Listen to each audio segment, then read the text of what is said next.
अनात्मा सर्वभूतात्मा तस्मै श्री गुरवे नमः। गुरुरादिर्नामश्च गुरुः परमदैवतम् गुरुः परमश्री तस्मै श्री गुरवे नमः। त्वमेव माता च पिता त्वमेव त्वमेव बन्धुश्च सखा त्वमेव त्वमेव विद्याद्रविणं त्वमेव त्वमेव सर्वं मम देव देव त्वमेव सर्वं मम देव देव।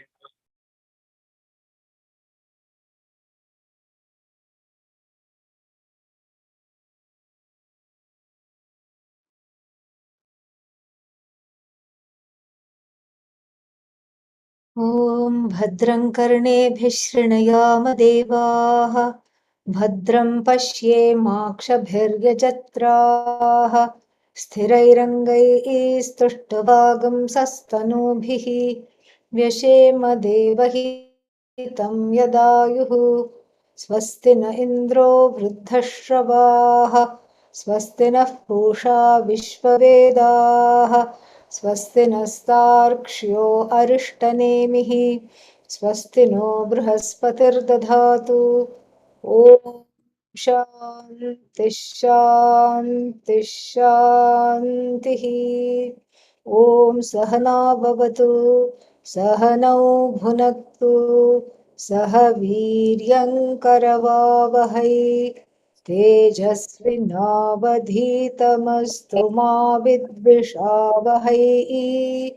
ॐ शान्तिः शान्तिः शान्तिः। ॐ परीक्ष्य लोकान् कर्मचितान् निर्वेदमायात् ब्राह्मणः नास्ति अकृतः कृतेन तद्विज्ञानार्थं स गुरुमेव अभिगच्छेत् समित्पाणिः श्रोत्रियं ब्रह्मनिष्ठम्।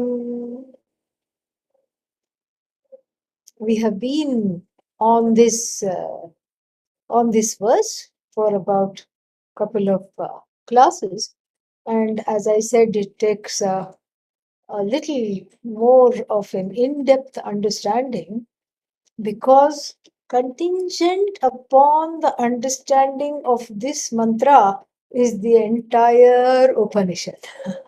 So now that I have said that, then you will, I'm hoping everybody will have their ears wide open. Because if this mantra is not understood, then may as well take the rest of the Upanishad off. Yes, no problem at all. Have a nice holiday, no problem. But if this mantra is understood, then you have made it. And in fact, the Mundakopanishad is known for many such mantras, which are very, very famous and extremely important to get a handle on. And they are quoted in other Upanishads and other places as well, in the Bhagavad Gita, like that Natatra Suryo Bhati mantra. That is also from here. The Arati mantra that we chant every day, that is from here.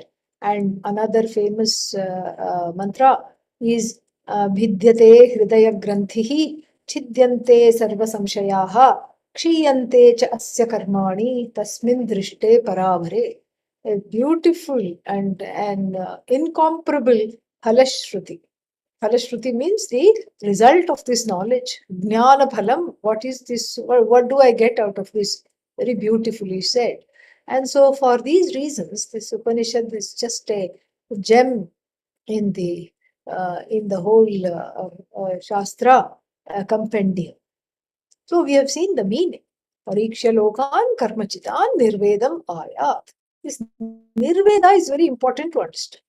Nirveda actually, when we use the word, it it is something that where the normal meaning of the word is a kind of a apathy. Nirveda is apathy. Here we have to very importantly understand that the Upanishad is not asking the persons who are studying the Upanishad to be apathetic. Far from it. But so the word nirveda is like apathy, the general meaning, apathy bordering on a mild revulsion or disgust. So this itself can become a block to studying further this Upanishad. Oh, this Upanishad is asking me to develop apathy. Already I'm apathetic in life. That's why I have come to Vedanta, hoping I'll get some interest in doing what I'm supposed to do every day. I can't handle the things I have to do in the course of one day. Everything is already repulsive and disgusting. And here, when I come to the Upanishad, it says, "Oh, develop apathy." I'm already apathetic. I thought I wanted to change that. I wanted to be full of enthusiasm for life and everything it has to offer. And here I'm further dejected. That's not how to take it. The apathy of samsara, the nirveda which is born in samsara, that brings everyone to Vedanta is a different nirveda than what is being asked for us to develop in order to understand and enjoy and assimilate this Upanishad. So the nirveda of samsara is a series, is a outcome of a series of dejections, rejections, disappointments, depression, oppression, suppression, everything. Just from the pressure of trying to fulfill the desires and not succeeding at all. That is the nirveda of samsara. One already has it in a way. That is already there. So in a way, one is equipped to study this Upanishad just because of having lived life. So when one comes to Vedanta saying, I want to be infused with the elixir of enthusiasm, and I want to have a pep in my step, I want to smile, I want to be happy, I want to be engaged in a meaningful, productive, and constructive way. It may seem like a tall order, but really speaking, there is a kind of an interesting polarity connection between recognizing this apathy and then being enthusiastic about life. There is a very interesting connection, and of course, like everything in Vedanta, it is a result of a very interesting paradox. And the the nirveda, that the disappointment of samsara is not often recognized as a stepping stone to understanding the truth of myself. That samsara disappoints primarily to prepare me for this knowledge. Everything is disappointing. You think about it, whatever you want, you don't get. Whatever you don't want, three helpings of it come. When past, present, and future. Okay, so three helpings of whatever you don't want come, meaning all the time. And then whatever you want is always out of reach. If it were completely out of reach, I would console myself, okay, this is not meant for me, at least in this life. But it is tantalizingly out of reach, like the fox and the grapes, or tantalizingly out of reach. You jump, you almost get it. You jump, oh, I can taste it. You jump, and then it is there. But then it is not there. This is what brings one to Vedanta. So, in a way, one is primed to understand the meaning of Nirveda. Nirveda one already has. So, what is this Shastric Nirveda that is being talked about? It is nothing but the recognition of this Nirveda, the observing of this Nirveda. Previously, one has Nirveda, but it is not reflected upon. Despite Nirveda, there is that the hope which springs eternally because one is eternal. And so that hope keeps one going and keeps one going and going and going despite setbacks in the everyday life. The setbacks in the everyday lives are there, but still the fellow keeps going and going and going like an energizer battery. That is how they advertise it. That which keeps going and going and going. This is what the person is. Does not lose hope. Even at the last minute of the life, one thinks that, oh, yeah, my children will reconcile with me, and my what is that? Sampatti. Sampatti means what? Property will be disposed of in the way that I have intended, and my children will get along with each other, with one another. All this, the hope is still there. And so the Nirveda here, Nirvedam Ayat, may one examine all this Nirveda, everything that one has gained, and more importantly, everything that one has been unable to gain, and everything that one has lost after gaining, and everything that one has not been able to keep a handle on. Very important, very important to recognize this, because without this recognition, one is going on and on, business as usual, business as usual, no change. And then I keep. Somebody said, I don't know who, somebody said that to keep doing the same actions and expect a different outcome is the definition of what? Madness.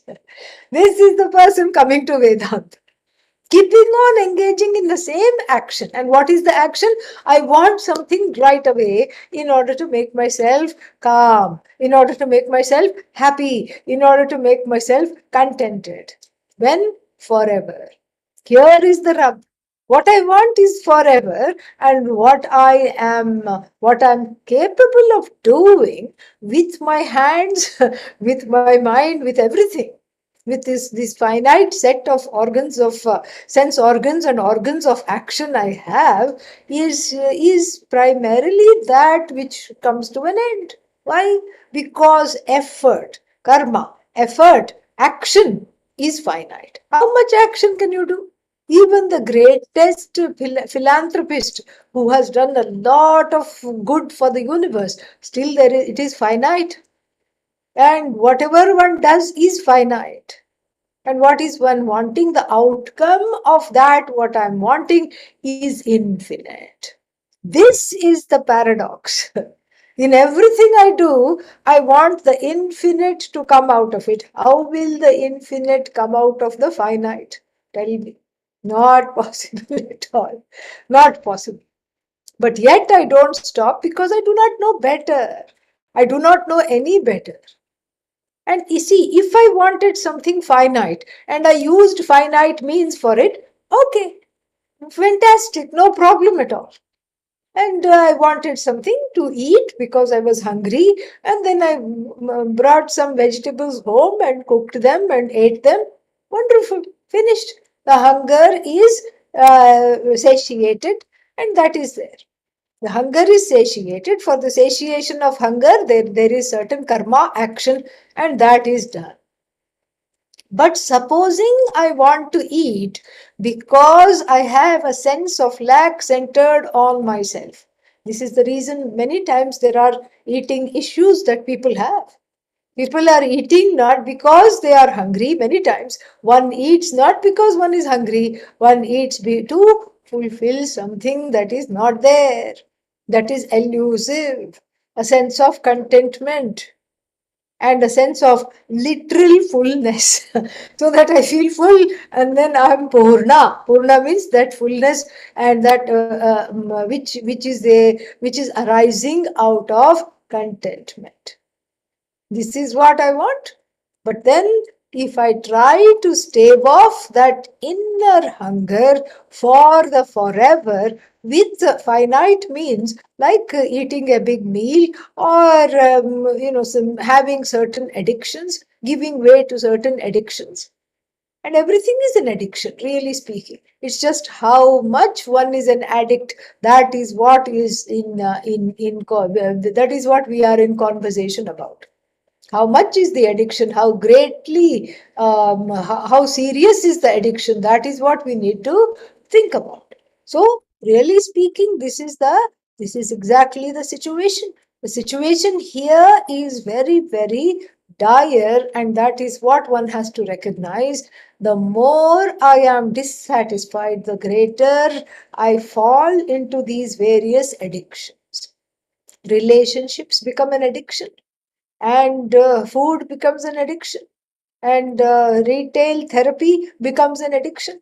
People keep on going buying something or the other in order to feel better, and trying to fix other people becomes an addiction, because I can't stand my own life and the lack that I feel centered on that, so I try to fix other people. Becoming a control king and a control queen becomes an addiction.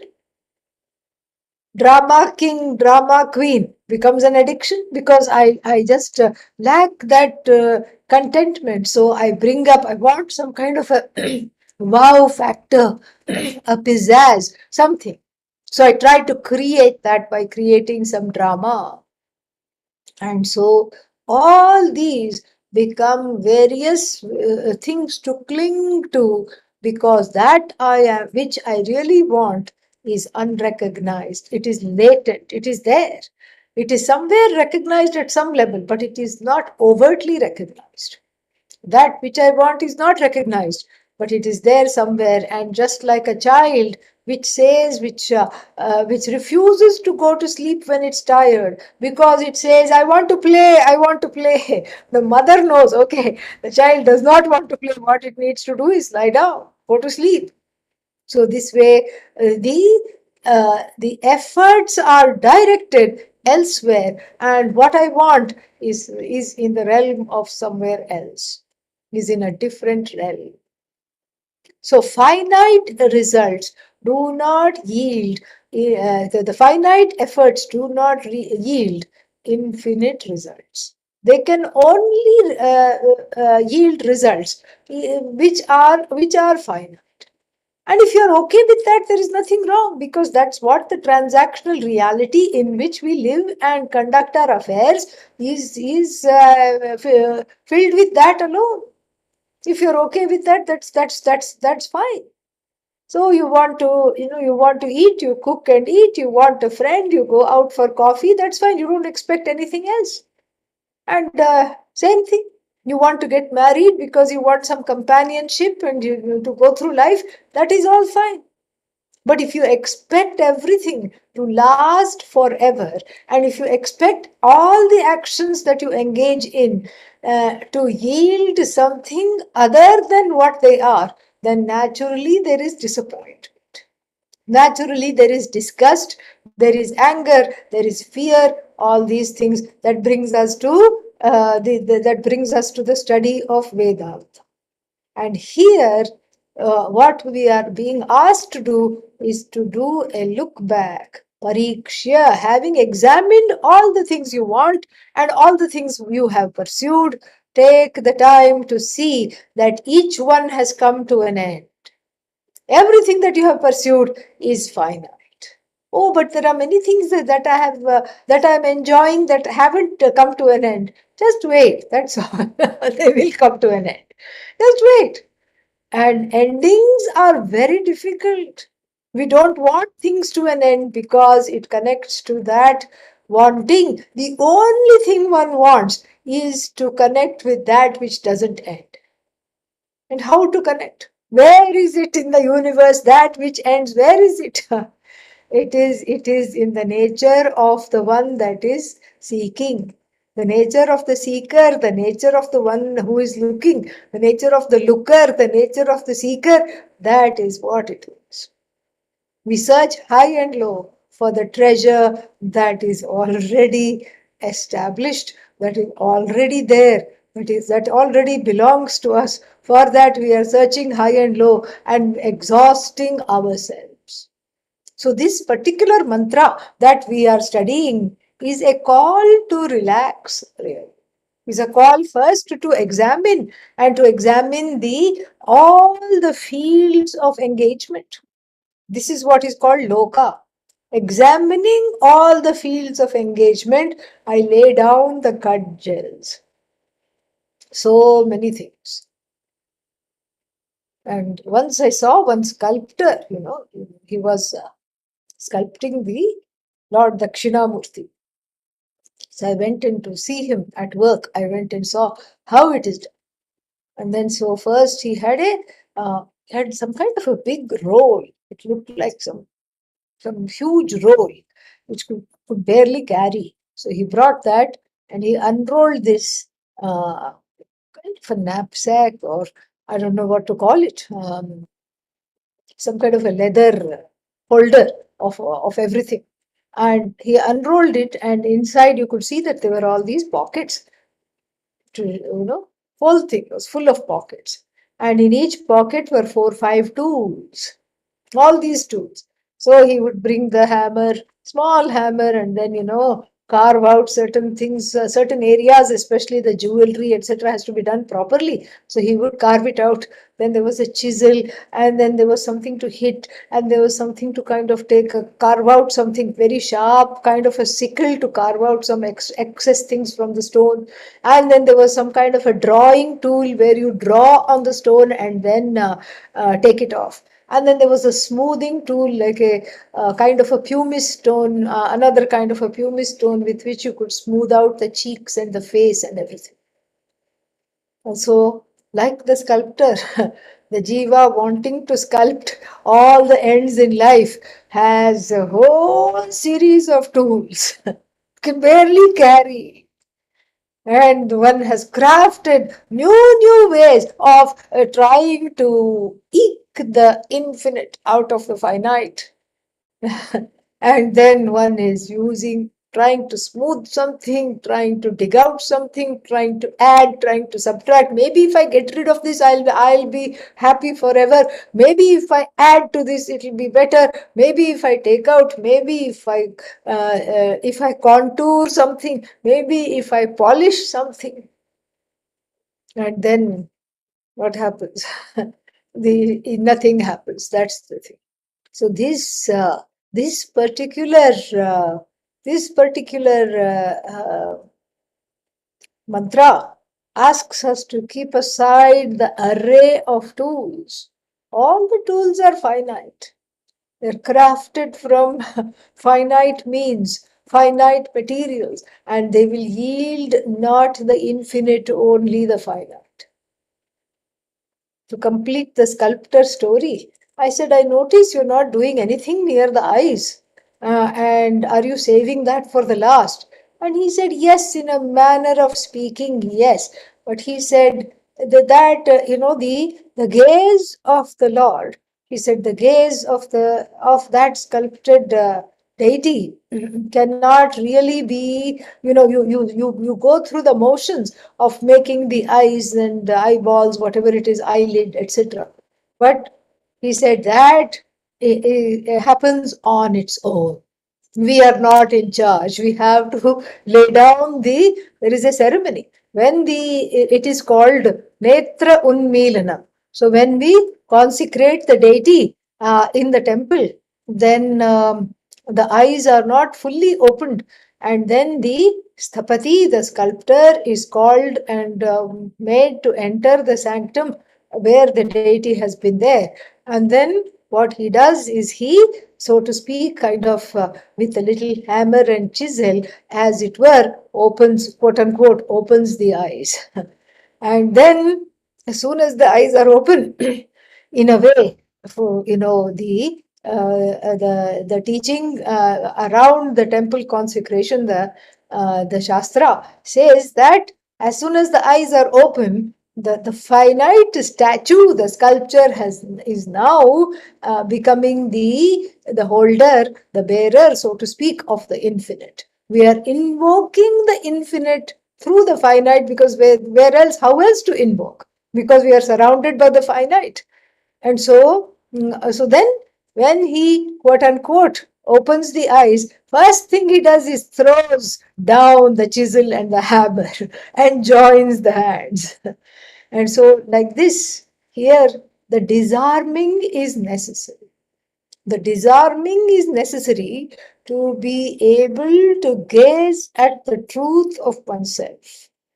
That disarming of all the offensive and defensive mechanisms that one has educated oneself to hold, to have, and all these things that has stood for one in good stead. It has brought me so far. This is wonderful. It has brought me so far. Now it is no longer these ayudhas, the weaponry with which I have crafted and which has helped me to lead my life is no longer viable. This weaponry has to be set aside. I need new tools. I need a new way of engaging, because I know that what I am trying to craft is already crafted.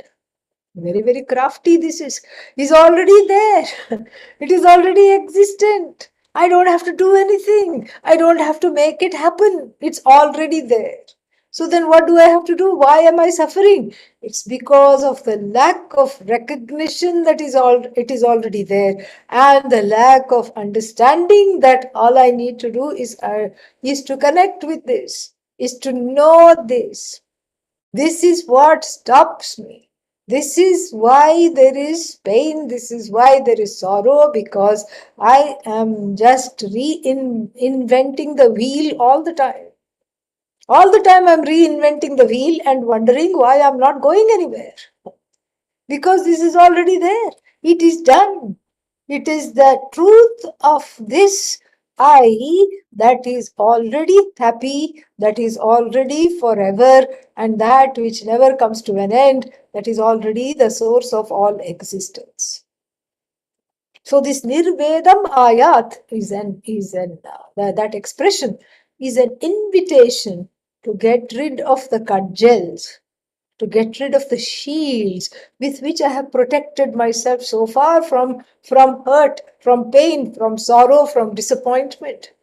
Is an invitation to get rid of the sword with which I have fended off real or perceived attacks.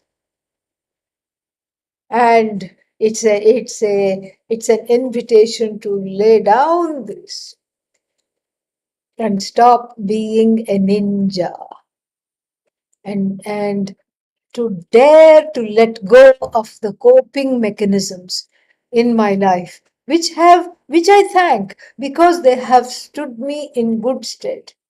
But then these coping mechanisms I let go, because now I understand that they are not coping mechanisms. What are they?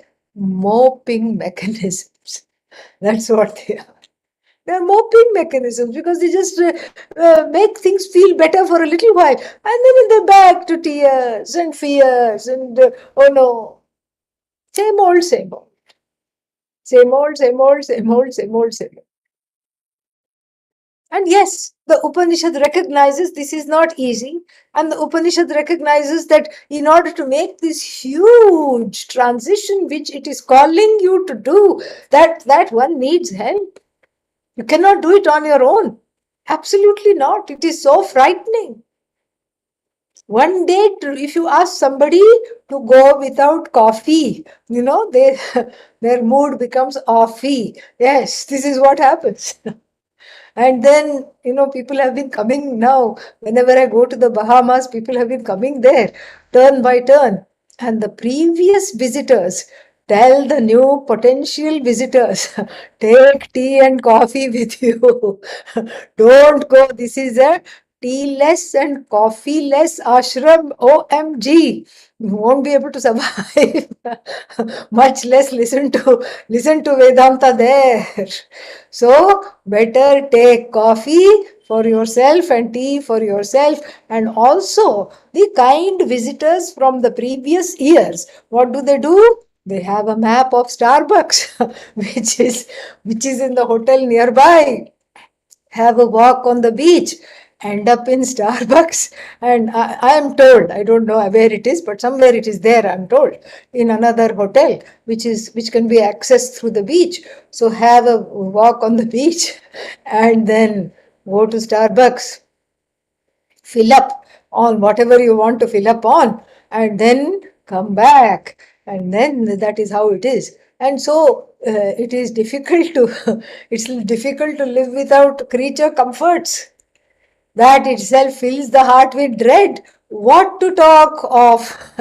What to talk of leaving all the mechanisms that have stood one somehow staggeringly I have come across, I have come so far, I have come somehow this far. What about all those mechanisms? This is the question. So therefore one needs help. Upanishad is kind enough. She is like a mother. She provides everything. Once you say, I'm ready to make this change, she provides everything. This mantra is like an intervention. When you do an intervention, you just recognize that the person for whom the intervention is staged is made to recognize the pain that they are causing to themselves and others as a result of their addictive behaviors. This mantra is no less than an intervention. All the pain that I'm causing myself and others as a result of these behaviors, these impossible behaviors, by which I keep on engaging and dwelling in the finite, and I'm disappointed because it does not, quote unquote, become infinite. So, to stop these behaviors, one needs help. We need a rehab facility immediately. And you cannot say, oh, I'll do this tomorrow, because there is no tomorrow. By tomorrow, the addictions would have completely come and colonized the person. But there is no tomorrow. There is only now. Now I decide to take a turn. And then the people who stage the intervention have already made a booking in some rehab facility, and a car is waiting outside to take the person. And the person just drops everything and goes. This is where we are at in this spiritual intervention, or in this mantra. And it says that you are not alone, because the shift has to be made from doing to knowing. That is a very, very big shift. What do you mean, if I know this, I'll be all right? Yes, you are all right. You are actually suffering from a case of addictive behaviors because of wrong knowledge, lack of the correct knowledge, that what you are seeking does not need to be sought in the manner that you are seeking. There is a means end discrepancy. So therefore, the right seeking is through dedicating oneself to knowing the truth of oneself as already free, already whole, already present, and free of everything that I don't want. Samsara, some sorrow, some fear, all these things. And this is a very big shift. And this shift has to happen. For this shift to happen, one has to seek help. Why? For many reasons. First of all, it's a scary shift. That is why. Second reason is because I don't know how to know myself. There is a problem here. The knower is me, the subject is me, and the object is me. And what kind of an object is this I? And it's an object that it's a quote unquote object that cannot be objectified. So the object of this knowledge cannot be objectified.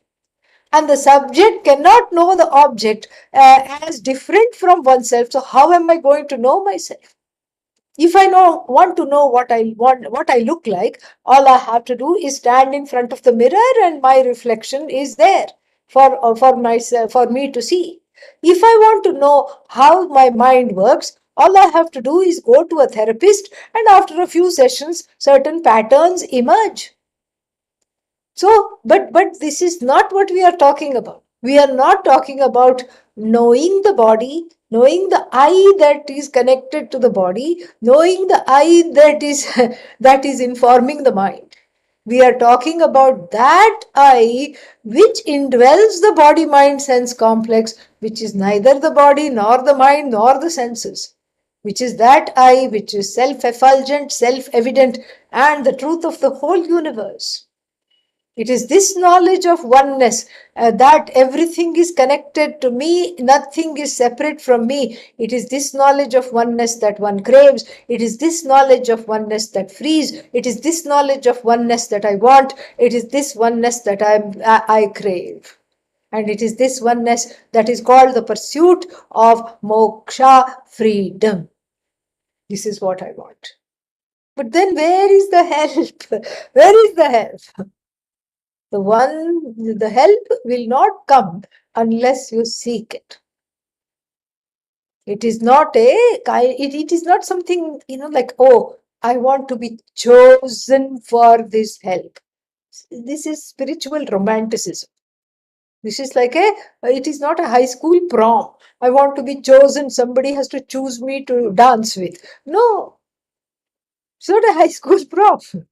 And this kind of a longing to be chosen is itself at the heart of the problem. That longing to belong, that longing to be wanted. And often that comes in the way. That comes in the way of seeking the help. But if we look at it objectively and logically, it's just like seeking directions. Not in India, don't do that, okay? Yeah, but then other places, you seek directions. This was, of course, this example is before GPS and all these things.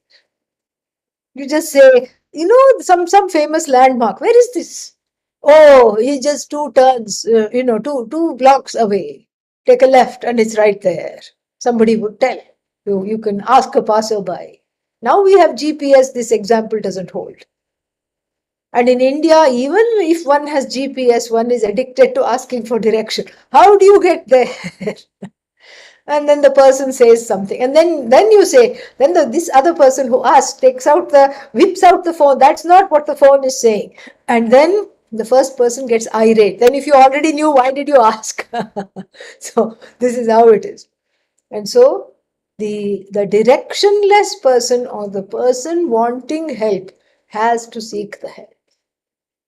If supposing somebody is having some kind of a problem in the body, you don't sit at home and say that let the specialist come to me. Let the specialist somehow intuit that I'm having a stomachache or I'm having a headache and then come to me. No. Objectively, that is just impossible. This is just, this is wishful thinking and it will never happen. And so you have to go to the clinic. You have to Google the doctors, and then select one, and you have to seek the specialist and say, okay, this is my problem. And the specialist says, welcome. Okay, let us see what is happening. Let us do some diagnostics, and then let's see where we are, and let's do this, let's do that, and then here is the solution for whatever the problem is. Simple as that. And then we have no trouble seeking help in the realm of everyday affairs. We go to the doctor when we want help. We go to the doctor when we want medical help, and then when we want help with something. Like, I don't know how to cook a dish. There is always a cooking guru available. And then that cooking guru might be on the internet, very famous, has all these blogs with good looking food. So you follow the recipe and then you do that. And then what else? And then you go to, then you have some extra money that you want to invest. And you're scared of this inflation. You have to protect the money from the money itself. And so you go to the stock market guru, no problem. Objectively, one goes. Then you say, oh, I just want to move and exercise, but walking on the treadmill is boring. I think I'll take up a dance class. Then you go to the cha guru, and then you have nice time there. Then you say, I think I have a good voice, but I just need some training. You go to the music guru and then train, and then you say, oh, my fingers are very good with playing instruments. You go to another instrumental guru. No problem at all. But when it comes to seeking the most important thing, the truth of myself, there is hesitancy to approach a guru that is the spiritual guru. There is hesitancy to approach. There is fear. There is a daunting. There is there is a resistance. And there is an allergy. As soon as the word guru, guru of what? Guru of Atma Vidya is talked about, breaks into hives. Suddenly one is itchy. I want an antihistamine. Where is it? This is the problem. And that is what needs to be resolved. Because somewhere along the way, I have lost objectivity. If I'm able to seek everything properly, whatever I want, I'm able to seek. And every, transactional and empirical problem has an empirical resolution. And I'm able to seek that resolution by seeking the help of people. No problem. Then when it comes to the spiritual realm, there is hesitancy, and then there is all the reasons come up why not to seek help. Why the Upanishads are translated? Why not read them? The first kind of a objection. Objection, Your Honor. Why not read the Upanishads? Okay, read. What is there? In fact, you have been reading. What happened? Nothing. Okay, keep quiet then and listen. And so then, so then why not read the Upanishad? First objection. Second objection, why can't I intuit my way to understanding that this alone is enough, and I alone am enough, and I am the whole? Why can't I intuit my way to that? Why can't I just do this? Because we are talking of the nature of the one who intuits, the intuiter. We are talking of the nature of the one who intuits. How are you going to intuit yourself? Not possible. Again, we are talking of a subject-object contradiction. That which cannot be objectified is being talked about. So that's the second objection that people raise. Third objection is that why does it, why can't, you say that everything comes from Ishvara. So this knowledge also has come from Ishvara. Yes. Why do I have to go to a teacher? Why can't I go directly to Ishvara? Go. Go ask for the knowledge. Why can't I get it directly from Ishvara? And Ishvara will also say that this knowledge has to come from a teacher. Ishvara will bless you to meet a teacher. That is what Ishvara can do. No, but why cannot Ishvara give the knowledge? Ishvara is giving the knowledge already. No, but I am not able to take it. Okay, this is what it is. I am not able to understand Ishvara's language, Ishvara's sign language, which is the truth is given like this. The forefinger and the thumb meet, and then these three fingers are there. Okay, what did you understand? No. Then, okay, you have to come to a teacher to get the interpretation of that which is given by Ishvara. But then why can't I like to sing bhajans, and why can't I just have music in my life? And in the music, there is an absorption of the subject and the object. And isn't it that oneness that you are talking about? Yes. So why can't I get this through music? Music and meditation, etc. That's the next objection. So music, etc. gives a temporary respite by merging, by causing a kind of a fusion between the subject and the object, because the subject finally stops complaining in the lilting tones of the bhajan or whatever the song or any instrument being played. And then there is a temporary cessation of the complaining subject, and then the subject resolves into itself and understands the truth and experiences the understanding of one's own truth as free of all longing and free of being finite. Yeah, but isn't that enough? You tell me. No, because once the concert ends, I am back. Who is back? The complaining me is back. Even as I drive home from the concert, the complaining me is back, because what does the complaining me say? Oh, so much traffic. Why is everybody here? I need to get home. So much, this is a big jam. This is what it is. Same thing with meditation. Why can't I get this through samadhi? The cessation of the complaining person, and the complaining person here is manifest in the form of thoughts. Why can't I get this through samadhi? And yes, you can get it through samadhi, but then what? The doorbell rings. Somebody is at the door. Bye bye samadhi. Welcome back, complaining individual. So again, one is looking for finite, one is so frantic that one always wants to look for the finite solution. You're still not ready to wrap up this tool role, this role of tools. You're not ready to wrap it up because you're saying, how about this chisel? How about this hammer? How about this? Finite, finite, finite, finite, finite, finite. Throw that away, wrap it up. And so this is the fear. And then why? And then the last, it's not the last objection, but it's the last objection I can think of today. The last objection is to say that, this is not fair. Why should you be so fanatic? Why should you say the Vedanta is the only way? Isn't there a conflict of interest? What do you mean? I don't see any conflict of interest. I'm telling what is there as a fact. No. Who is the one who is teaching the Vedanta? You. And so, in saying Vedanta is the only way, aren't you looking for employment opportunities that you are seeking to be permanently employed, because somebody or the other will come and everybody you're going to tell, lay down the cudgels, lay down the tools. And so you are keeping yourself relevant.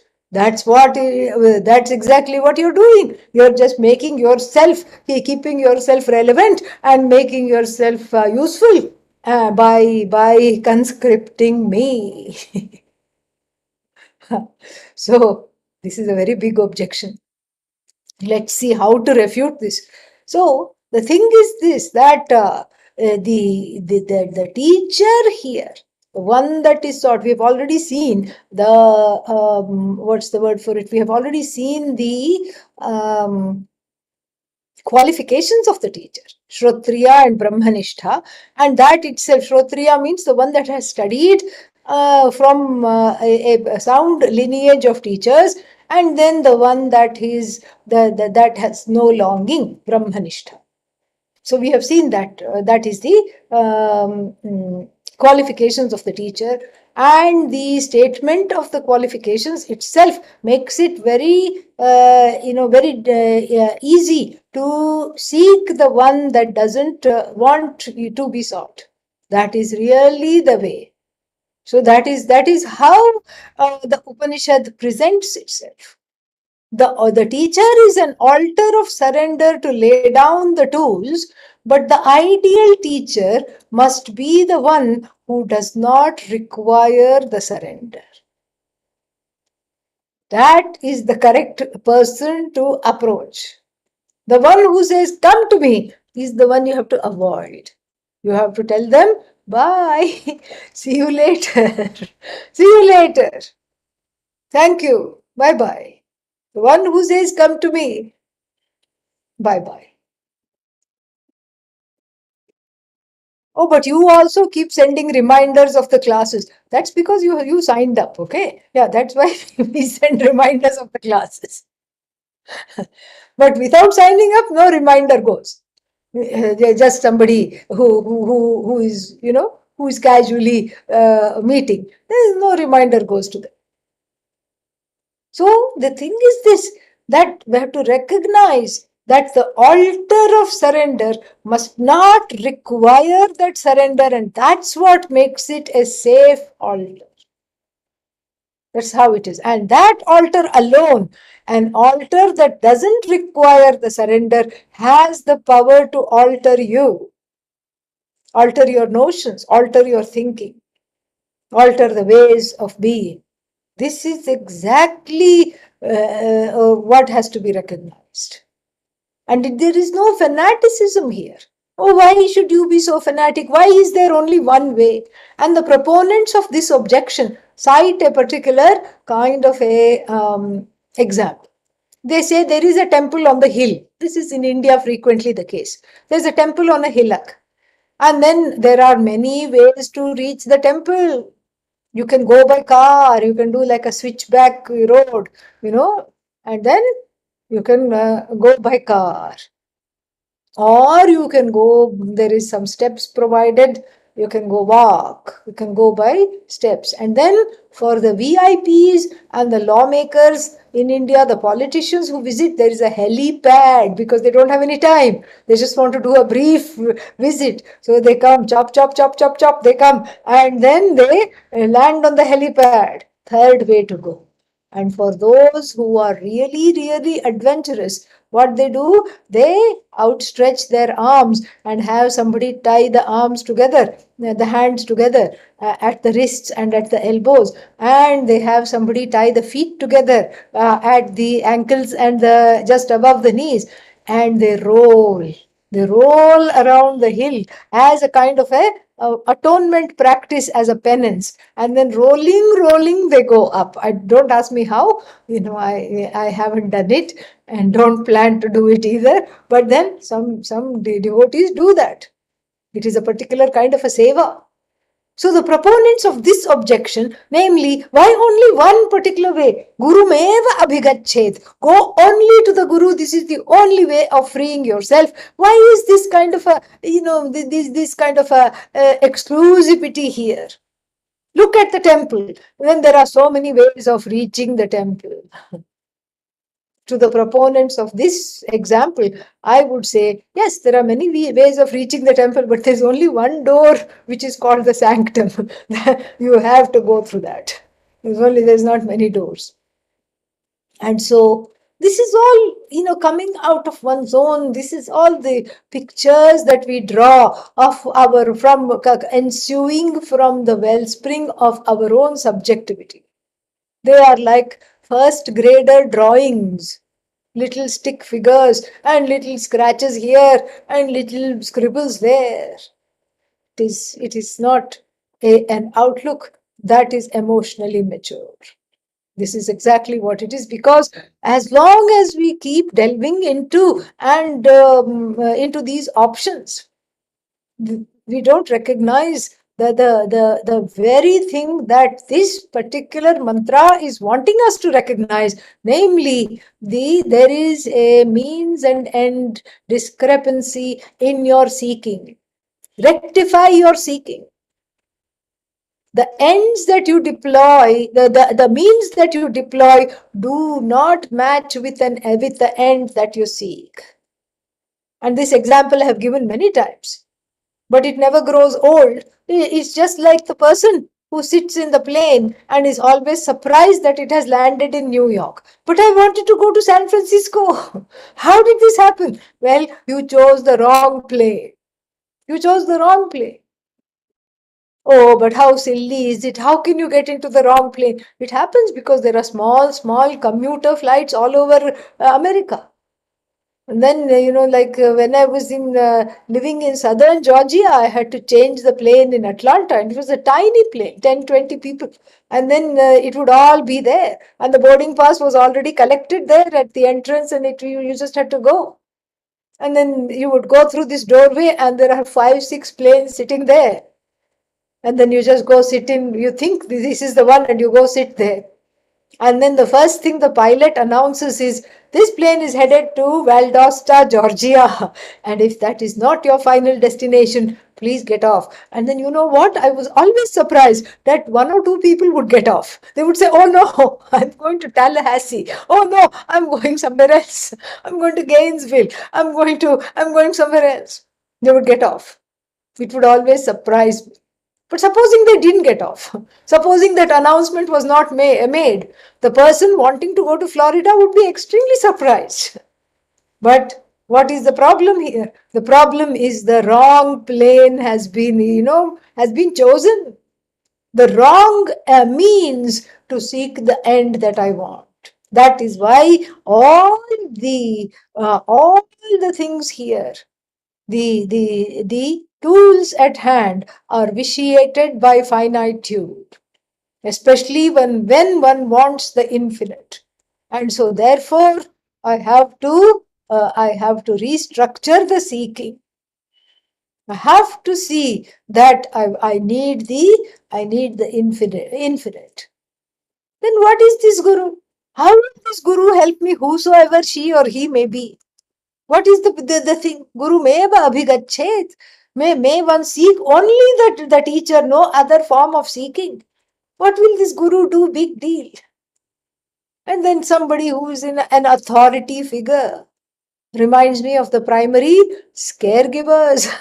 and because this is the other reason why gurus become very scary, because they remind one of all the authority figures in one's life who perhaps had a lot of power play, and who perhaps were the source of hurt and pain, etc. That is why one doesn't want to come anywhere, flit anywhere close to a source of knowledge. But what makes the guru safe, so to speak, is the aspect that is conveyed in the word Shrotriya. Shrotriya means the one who has gone through exactly what you're going through. We are not talking of a guru that has dropped from the sky, all enlightened. And that is not what the Upanishad presents as a teacher.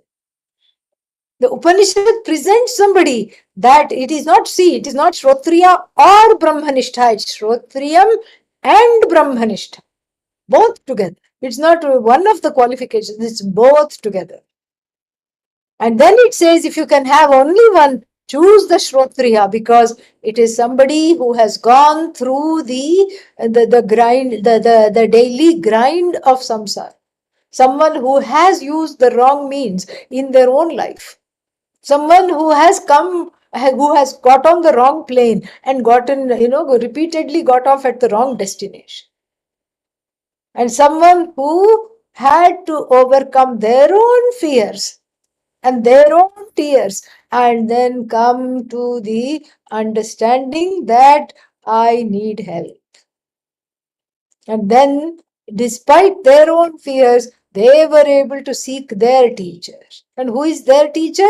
Their teacher was also afraid. Their teacher was also succumbing to sorrow. Their teacher was also wondering what this is all about. Their teacher was also disgusted with life as it is. And they sought their teacher. And who was their teacher? Same. And where did they get their knowledge? From their teacher. Who was their teacher? Same. And then if you hear the stories of all the people, anybody, you hear the story of how they met their teacher, very, very moving it is. Very, very beautiful it is. And fascinating it is. That itself is a very wonderful project to write about. Very, very nice. And so this is something that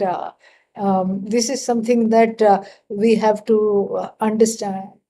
We have to see that the one that the Upanishad asks you to approach is not some kind of a person who doesn't understand what you're going through. In fact, my teacher always used to call Vedanta as super therapy. Super therapy means that just like therapy, you dare to see a therapist who doesn't know you at all, and then you dare to trust them. And then that is what it takes to have some kind of an insight about how your own mind works. That is what is the present, the gift of approaching a therapist. But then the therapist is also finite and fallible. The therapist, who is perhaps some kind of a marriage counselor, has marital problems, and so many things like this. And so therefore Vedanta is super therapy, because here the guru that is presented in the Veda is the one who does not need anything from you, should not need anything from you. And that is the correct teacher, because it's a one-way relationship. You seek, you find out the teacher, you get rid of the cudgels, and you surrender not to the person or the persona of the teacher. You surrender to the fact that you know that the finite cannot yield the infinite. Okay, so what? Now, if I have to learn this, teach me. That is what you surrender to. You surrender to the Shastra, the means of knowledge, because that is what is going to help. What is this means of knowledge? Let us see that next week. Okay. Yeah, we'll see what the means of knowledge are next week, and then we'll see how it relates to this particular discussion we have had today. Om Purnamadah Purnamidam Purnat Purnamudachyate Purnasya Purnamadaya Purnamevavashishyate. Om Shanti Shanti Shanti. Harihi Om Shri Gurubhyo Namaha. Harihi Om. Thank you. Good morning, good night, wherever you are.